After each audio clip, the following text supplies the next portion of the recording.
This is Cerebral Cinema. Movies of the mind.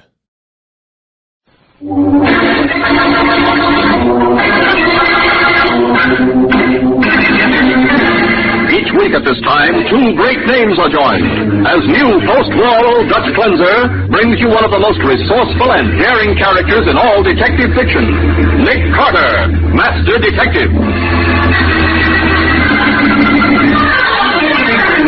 And now, the case of the Salesman of Death. Today's exciting adventure starring Lon Clark as Nick Carter. As our story opens, Nick Carter is just completing a telephone conversation with a would-be client. I understand, Mrs. Gordon, but... Yes, but if you don't... All right, Mrs. Gordon, I'll come out right away. That, Betsy, was the rich Mrs. Benjamin Gordon of Park Avenue on Newport. Oh, you mean the one who gives so much money to charity and is mixed up in the East Bay Boys Club? That's the one.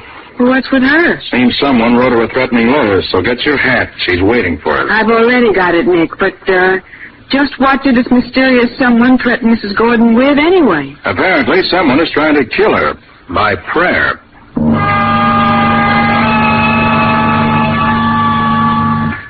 Almighty power is too great for the mind of mortal to know. I pray you, grant the boon of death to the woman, Mrs. Benjamin Gordon.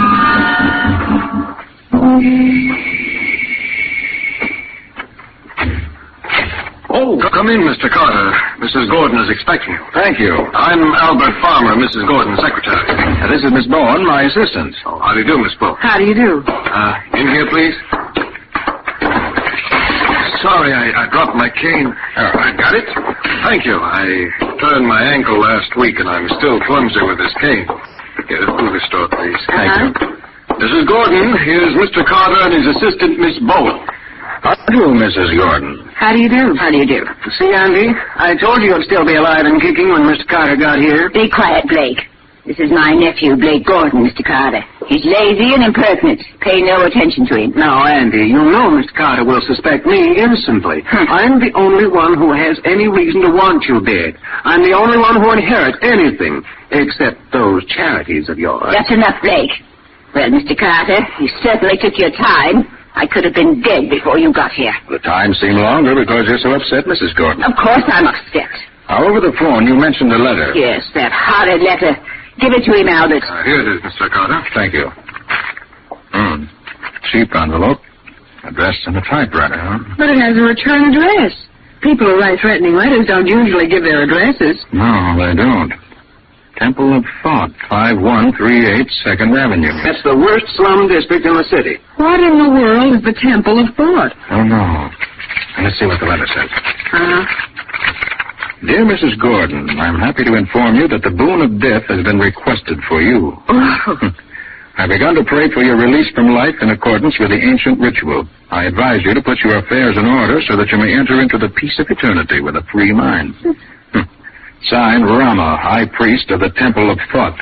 Well, I've seen threatening letters before, but this certainly beats them all. I feel sure it's from a crank. Don't you agree, Mr. Carter? Not necessarily, Mr. Farmer. Mr. Carter, you must catch this Rama person and lock him up immediately. All right, I'll call on him right away and see what he's up to. Have you notified the police? The police? No. I'm relying entirely on you. And I'm going up and lock myself in my room until this Rama person is dealt with. Blake, you will see Mr. Carter and Miss Bowman to the door. Righto, Andy. I hope you can ease the old girl's mind. You see, her bark is worse than her bite. Why, she's getting Gordon! She's falling downstairs. Oh! She fell all the way to the foot of the stairs. Oh, she's moving, Nick. What is it? What's happened to Mrs. Gordon? She fell down the stairs. Miss Carter, is she... Sorry, Mr. Gordon. But your aunt is dead. Now, look, Nick, I've been in the Homicide Bureau for 10 years, and I've never heard of anyone getting prayed to death. That's strictly screwball stuff. I know, Matty, but just the same, 2 hours after she received that letter, Mrs. Gordon died. But accidentally, Nick. Annie the maid and Blake Gordon, the nephew, swear they saw her fall down the stairs, break her neck when nobody was near her. That's true, I know, but... And her secretary who was upstairs swear there was no one in the upper hall. Well, even so, Okay, it was an accident. She fainted or had a heart attack. Matty, Did you notice that according to the coroner's report, there was a curious bruise on her body, a small round bruise directly over the solar plexus? So what? Naturally, she bruised herself falling downstairs. But she fell backwards. Oh, listen, Nick. All right. Anyway, I thought you'd want to question this Rama with me. That's why I left Patsy at the office and stopped by for you. Of course, I want to talk to him, but I still say you don't kill people by praying them to death.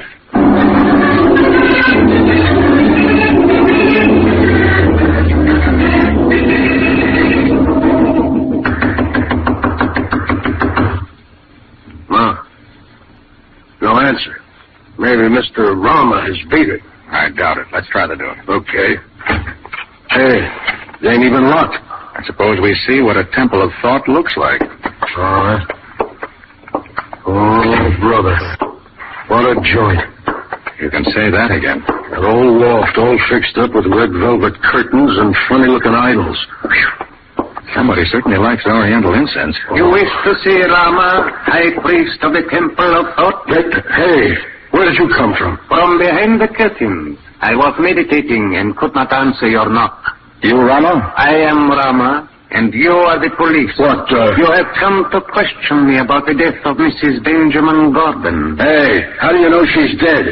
Ain't been announced yet? The spirits arranged for me to be informed. It was I who killed her. Oh, you're admitting it, huh? I am not admitting it. I am stating it. Then you're confessing to murder. Now you're being ridiculous. It is not yet a crime to pray for someone to die. Got us there, Matty.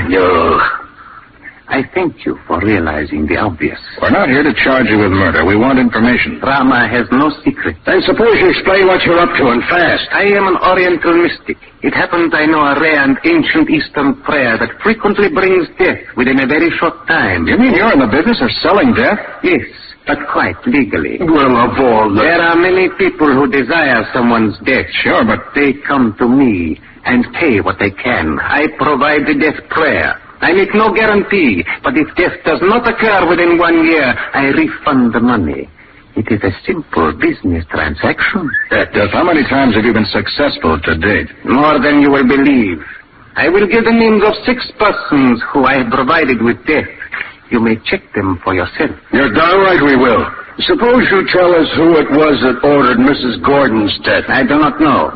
What do you mean you don't know? The order came by mail with $500 bills enclosed. 500? The note was composed of words clipped from newspapers and simply asked me to pray for the death of Mrs. Gordon.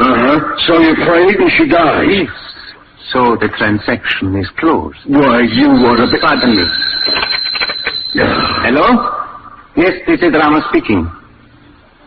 Thank you. I was sure you would be satisfied. I understand. Goodbye. Hey, who was that? That gentleman was a client who ordered Mrs. Gordon's death. What? He said that he is highly pleased with my services and is sending me an order for a second death prayer tomorrow.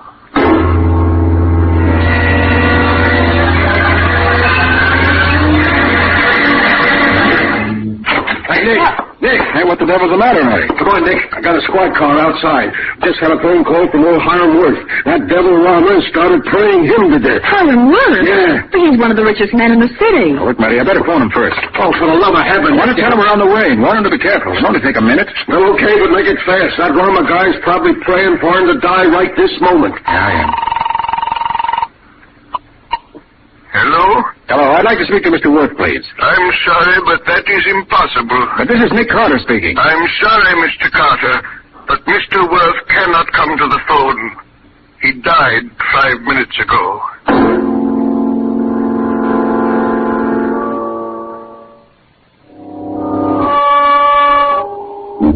Look, Gibbs, you say that after Mr. Worth read that letter from the high priest Rama, he phoned Sergeant Matheson and then stayed in his library with you on guard outside. That right? Yes, sir. And no one came near him? No, sir, not a soul. Mr. Worth was very much upset at reading about the death of Mrs. Gordon, and he was taking no chances. Did he know Mrs. Gordon? Oh, yes, sir. The two of them founded the East Bay Boys Club.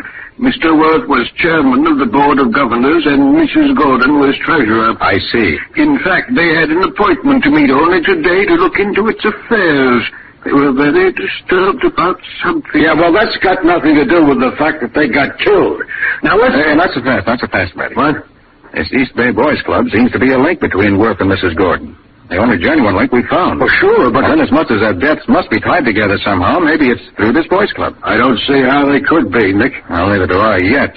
But, Gibbs. Yes, sir. You didn't leave the house for a single minute. Just long enough to slip outdoors and mail a letter for Mr. Worth. But I wasn't gone more than a minute or so. What was the letter you mailed? Why, this morning, along with the letter from this Rama person, Mr. Worth also received a letter from a Mr. Smith in Raleigh, North Carolina, offering to sell him a rare, early American glass bowl at a very good price. Mr. Worth was very keen on early American glassware. So I've heard. Go on, please. Well, he'd been searching for just such a bowl for years. In fact, early last month, he wrote Mrs. Gordon, who also collects glassware, asking her to sell him the bowl she owns. She refused. So you see, he was delighted to learn that one was for sale. And while he was waiting for you, he made out his check, sealed in the self-addressed envelope Mr. Smith enclosed, and sent me out to post it immediately. Which you did, huh? And when I returned, Mr. Worth was perfectly all right. But 5 minutes later, he cried out. I rushed in. There he was, slumped across his desk. Dead. Gibbs, I'd like to see the envelope the letter from this Mr. Smith arrived in. Yes, Mr. Carter. Ought to be right here. Yes, here it is. Mm-hmm. Matty, look at this. The return address is Raleigh, North Carolina. This envelope was postmarked right here in the city. And it's a phony. Yes, Matty, a very deadly phony. Unless I miss my guess, whatever killed Hiram Worth is in the U.S. mail, and we can't get it back.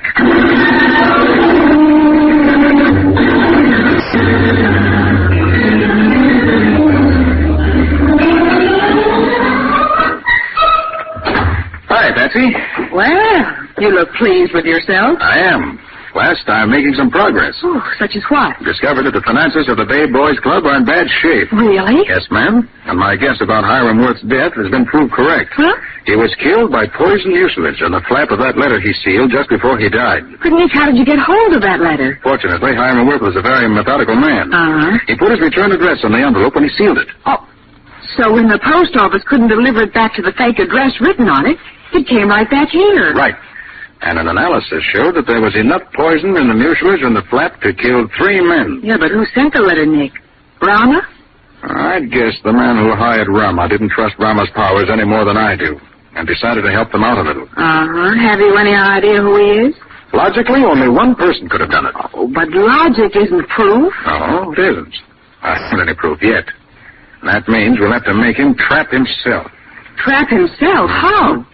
I have a plan in mind. Pretty elaborate, but if it works, we'll be able to wash the whole case up tonight. Oh, that'll be swell. And as our first step, Patsy, we're going to call on Mr. High Priest Rama.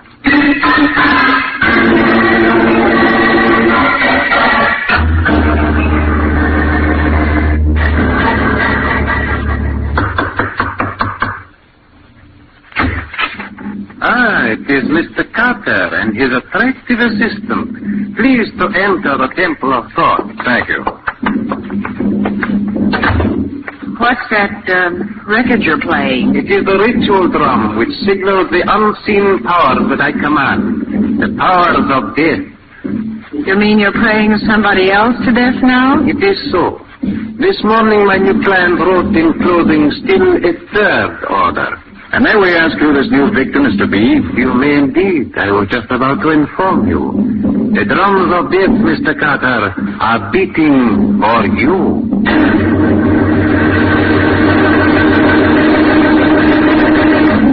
It is evening, and at Nick's request, everyone connected with the case, including Sergeant Matheson, has gathered at the Temple of Thought.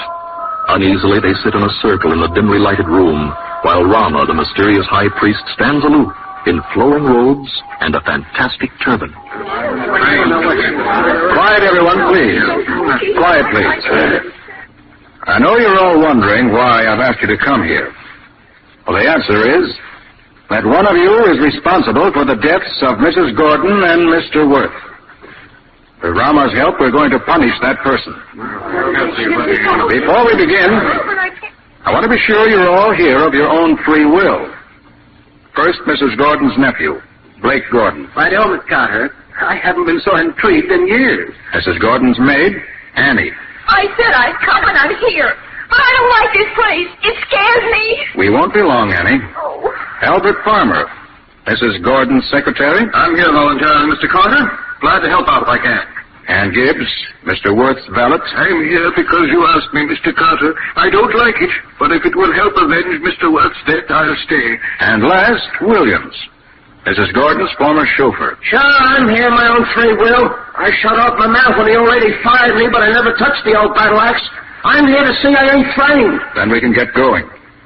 One person here tonight used the strange and mysterious powers of Rama to bring death to two people. It's only simple justice that we should use Rama's mystic powers to bring punishment to that person, who, it seems, cannot be touched by the law. Hey, look, Nick, wait a minute. Silence, please. Rama? Rama is at your service. Begin the prayer of punishment for the one who paid you to bring death to Mrs. Gordon and Mr. Worth. Rama will invoke the ancient ordeal by fire, used for 10 times 10,000 years to make the guilty known to his fellows. Slowly the blood in the guilty one's veins will come to a boil. He will feel his skin on fire. Heat will envelop him. And if he does not speak, he will die screaming in madness. You can't be serious about this, Mr. Carter. Really, now, that sounds absurd. Hey, Nick, for the love of Mike. Silence, please, everyone. I'm perfectly serious, as the guilty person will discover when the incantation begins to work. Rama, begin. Almighty power is beyond the knowing of mere mortals.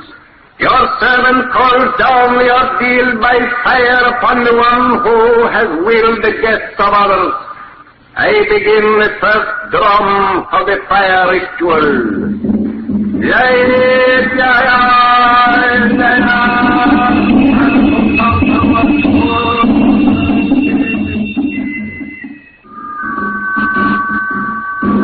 I'm enjoying the music, but nothing seems to be happening. I'm afraid. I want to go home. Hey, you gotta let me out of here. Those drums are giving me the willies. Mr. Carter, I can't stand it much longer. I can't. Silence, everyone. Oh, this is all just a trick of some kind. Stop those drums and let us out of here. Why, Mr. Farmer, you're perspiring badly. Your face is flushed. You feeling too warm? No. No, of course not. You're trying some kind of trick. I've had enough. Stop those drums, I say. Rama, stop the drums. Turn on the lights. Rama hears and obeys, but the spell cannot be stopped. Mr. Farmer, your face is streaming with perspiration. Your skin is as red as fire. You sure you don't feel uncomfortably warm? What if I do? You can't fool me. You're up to some hocus pocus. You poisoned me. You're trying to pin this whole thing on me, but you can't do it. You haven't had a thing to eat or drink since you came here. You haven't been poisoned. You've turned the heat on in here. You're all on some kind of a plot. No one else is suffering from the heat. No, Mr. Farmer, Rama's spell is working, and nothing can stop it. Nothing but a confession by the guilty person. You're lying. Rama's just a fake. I looked him up. I know just how big a fake he is. And why do you feel as if you were on fire? Your skin is burning hot. That proves Rama's spells are no trickery. No! I've used Rama to fool you all from the beginning, but you can't use him to fool me. I won't be tricked into confessing. I won't be... But you have confessed, Farmer. Okay, Matty, put the handcuffs on him.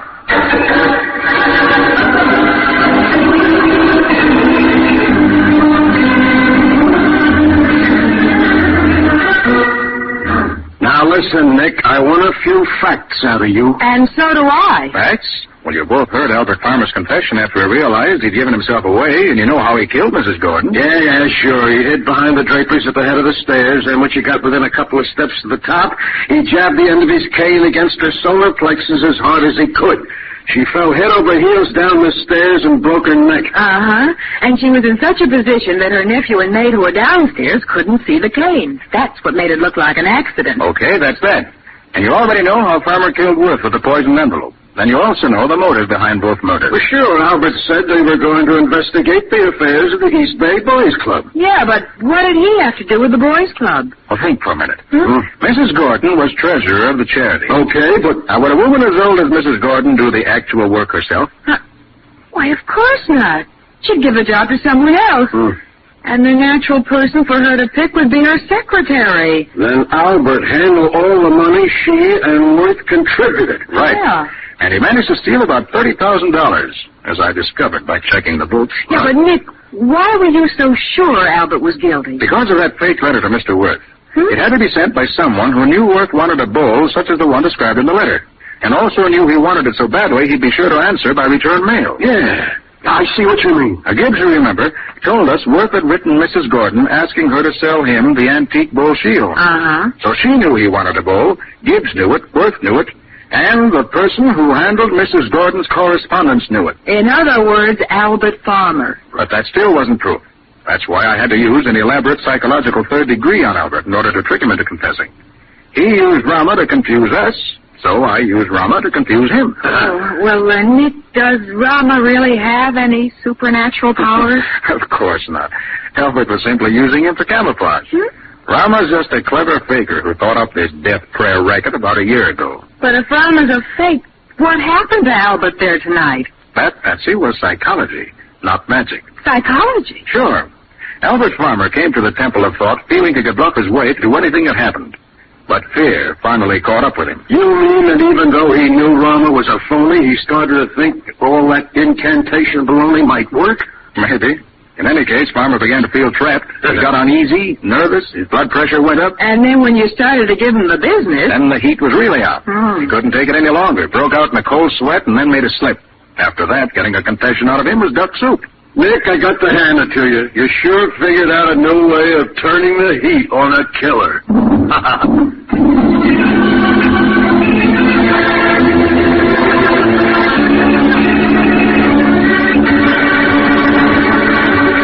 Nick Carter, Master Detective, is presented each week at this time by the Carter Packing Company.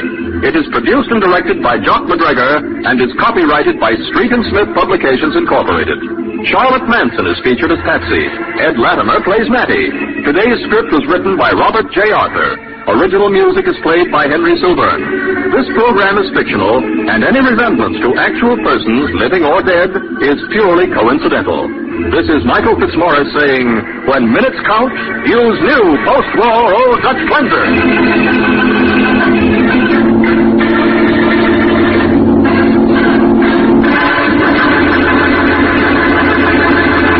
This is the Mutual Broadcasting System. Cerebral Cinema hopes you have enjoyed this movie of the mind.